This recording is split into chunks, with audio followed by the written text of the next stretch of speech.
They call it a first world country.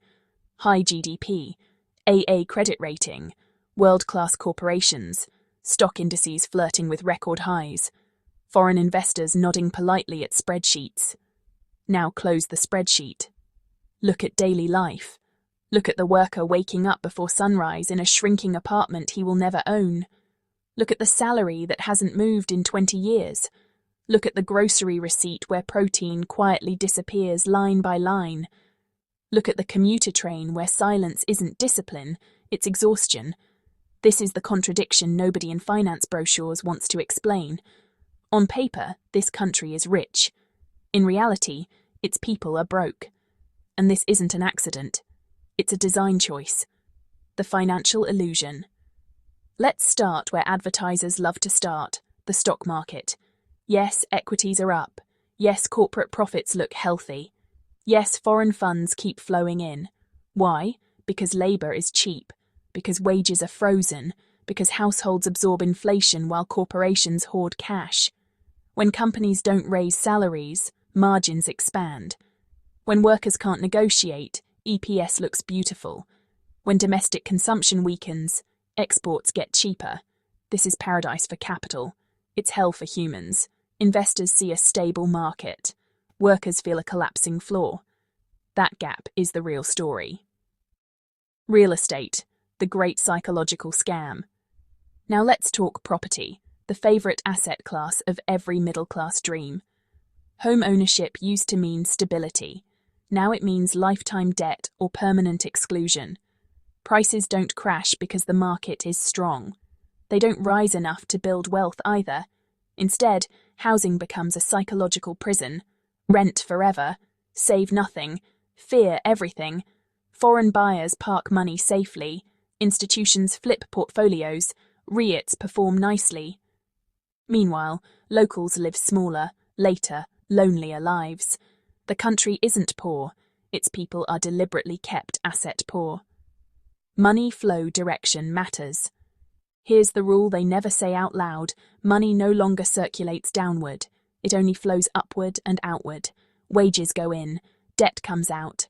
Taxes go in. Public services shrink. Corporate reserves balloon. Internal savings sit idle on balance sheets. Households run on credit cards and anxiety. This is not advanced capitalism. This is extraction with good branding. Why this still gets marketed as first world? Because airports are clean, because trains run on time, because numbers look civilized. But civilization is not infrastructure, it's purchasing power, it's time, it's dignity.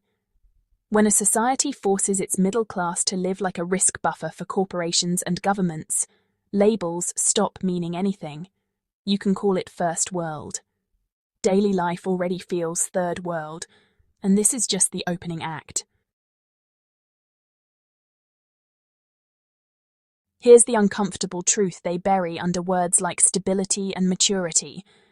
Global capital does not hate poverty, it hates unpredictability, and nothing is more predictable than a population that accepts low wages, avoids confrontation, fears unemployment more than exploitation. This is why money keeps coming in while people keep falling behind. Cheap humans are the ultimate asset. In finance, every asset has a cost structure. Labor used to be expensive. Now it's been optimized. When wages stagnate for decades, labor becomes a fixed cost input. No surprises, no bargaining, no volatility. For investors, that's gold. Factories stay profitable. Service industries scale quietly. Margins widen without innovation. The people don't complain because they've been trained not to. Silence is priced in. Stock market strength is not a sign of health. Let's kill one myth immediately. A strong stock market does not mean a strong society. It often means the opposite. Stocks rise when payroll growth is suppressed, full-time jobs are replaced with contract labor, benefits disappear without triggering riots, investors reward efficiency. Efficiency punishes humans. Every time wages fail to keep up with inflation, shareholder value improves. Every time households tighten belts, balance sheets loosen. This isn't corruption, it's accounting. The foreign money playbook. Foreign capital doesn't come to build lives, it comes to park money safely and extract yield. Real estate becomes storage, not shelter. Stocks become cash machines, not growth engines. Currencies become tools, not reflections of living standards. As long as courts work, police function, workers stay obedient, money stays. Quality of life is irrelevant. Why governments quietly support this? Because this system is politically convenient. Raising wages risks inflation. Inflation angers bond markets. Bond markets punish governments. So instead, governments praise corporate competitiveness. Central banks protect asset prices. Workers are told to be patient. Patience becomes policy. The population absorbs shock after shock, while leaders celebrate market confidence. Third world living with first world discipline. This is the final twist. In actual developing countries, people resist. They protest. They strike. They break things. Here, people internalize failure.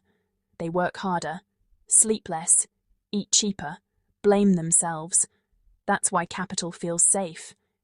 You don't need repression when people self-regulate their suffering. This isn't decay, it's optimization, and it only gets worse from here. Let's stop lying. Housing didn't suddenly become scarce. Land didn't magically disappear. Construction didn't forget how to build. What changed is who housing is for. It's no longer for living, it's for balance sheets.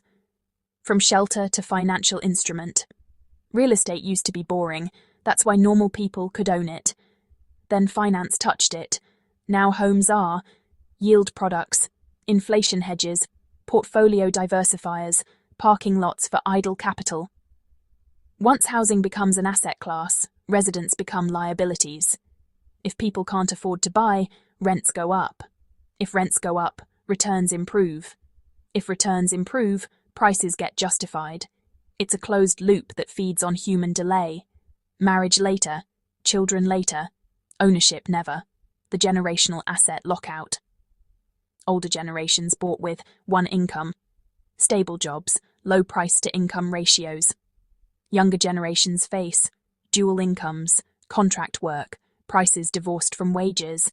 This is not a cycle, it's a lockout. They didn't arrive late, the door was intentionally narrowed, and governments helped. Tax incentives protect owners. Zoning protects scarcity. Low interest rates protect asset values. Everyone wins except the people who need a place to live. Why rents must rise forever. Here's the quiet math no politician wants to explain. If wages don't rise, rents must. Why? Because pension funds need yield, REITs need dividends, insurance companies need stable cash flow, and housing is the safest extraction point.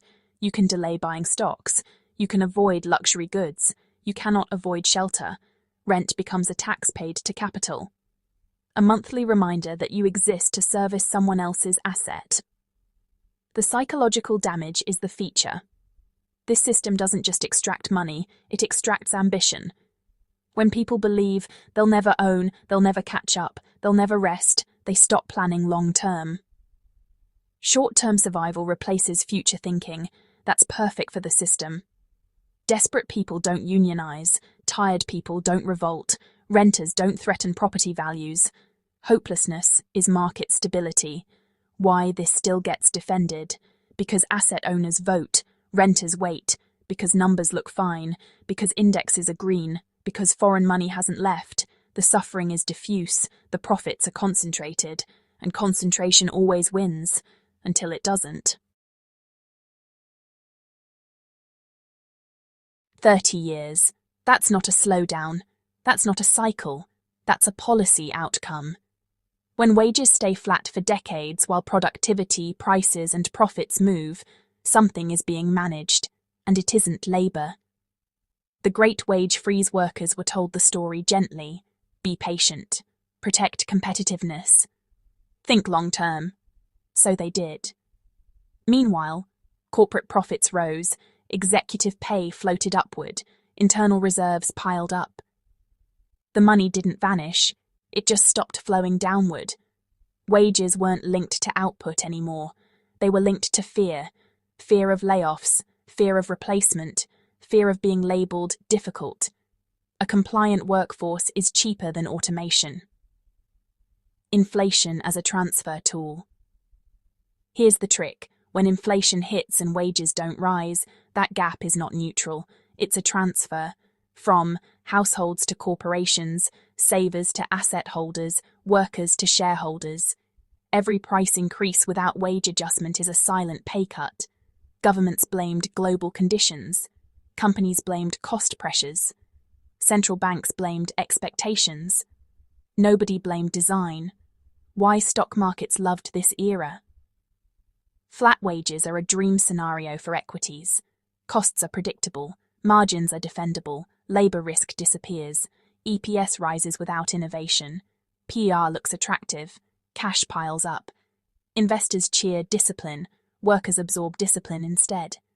The stock chart goes up, life expectancy goes down. The middle class was not shrinking, it was removed. Middle classes require wage growth, asset access, time security. Remove anyone and the structure cracks. Remove all three and it collapses. The result is visible. Working poor with degrees dual income households, barely surviving elderly working past dignity. This is not decay, it's redistribution without consent. Why this can't continue forever? Here's the ending problem. You can't extract from nothing indefinitely. When households are maxed out, consumption weakens, birth rates collapse, social trust erodes. At that point, capital stops seeing opportunity and starts seeing risk. Money is loyal to returns, not nations, and when it leaves fast. Here's the ending. Nobody markets. You can run a country like a balance sheet for a long time, you just can't do it forever. Eventually, the numbers stop lying for you. The final stage, extraction without renewal. This model works only under one condition. There must always be something left to extract. But look around. Households are tapped out, savings are gone, birth rates are collapsing, young people are opting out quietly. When people stop forming families, buying homes and planning futures, the economy isn't stabilizing, it's hollowing out. At that point, GDP becomes a performance metric, not a reality. Capital is not loyal. This is the part governments pretend not to understand. Capital does not love culture. It does not respect history. It does not care about first world labels. Capital stays while returns are easy and risk is low. The moment. Demographics flip. Consumption weakens structurally. Social tension threatens predictability. Money leaves. Not dramatically, not emotionally. It just reallocates. What happens after the exit? When capital leaves, the illusion collapses fast. Asset prices stop floating. Real estate loses its floor. Pensions start sweating, currencies get nervous, and suddenly, everything that was efficient becomes fragile. The same people who were told to endure now get blamed for not spending enough. The same workers who carried the system are asked to save it. They won't, because there's nothing left to give. First world status is not permanent. This is the lie that did the most damage. Being developed is not a trophy you keep forever. It's a condition you maintain. Once daily life starts resembling scarcity, insecurity, and exhaustion, labels stop working. You can't eat credit ratings, you can't live in stock charts, you can't raise children on macro stability. When daily life collapses, the country follows. Slowly, then all at once. The quiet conclusion. Nobody wants to say this wasn't mismanagement. It wasn't bad luck. It wasn't inevitable, it was a choice. To protect capital over citizens, to freeze wages instead of profits, to monetize housing instead of living, to call silence stability. So yes, first world country, third world daily life. That question mark at the end. It doesn't belong there anymore.